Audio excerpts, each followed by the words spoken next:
আসসালামু আলাইকুম। আপনারা যে স্ক্রিনে ভিডিওটা দেখতে পাচ্ছেন সেই ভিডিওটা হলো শনিবারের দিন গরু কাটছিল ওই সপ্তাহ আর কি। তো তার সঙ্গে গরুর গোশের সাথে মাংসের সাথে আর কি ঘোড়ার গোশ বিক্রি করছে। তো আপনারা তো সবাই জানেন কাহিনিটা, হয়তো ভিডিওটা দেখছেন। তো এখন শনিবারে আবার গরু জবাই করছে, তার জন্য পাবলিক গাঁওগুলো সবাই একটাই হয়েছে, বাধা করবো লাগছে যে আপনারা গরু মাংস এখানে বিক্রি করবেন না। তে আপনাদের মতামত কি? গরুর মাংস এখানে রাজাবেলায় বিক্রি হবে কি না বন্ধ থাকা ভালো হবে? আর আমরা তো অত তো জানি না, মানে মাংসটা গরুর ঘোড়ার মাংসটা খাওয়া দাওয়া আমাদের মুসলিম মানুষের হালাল না, তথাপি ওরা জব করছে। তো জব করছে ঠিক আছে, কিন্তু ঘোড়াটা তো মুর্শিদি জব করে নেই না, হয় না? নয়।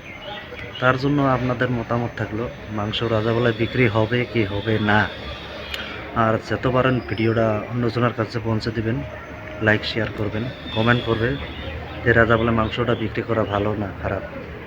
আর ঘোড়ার মাংসটা হালাল না হারাম সেটাই কমেন্ট বক্সে জানাবেন।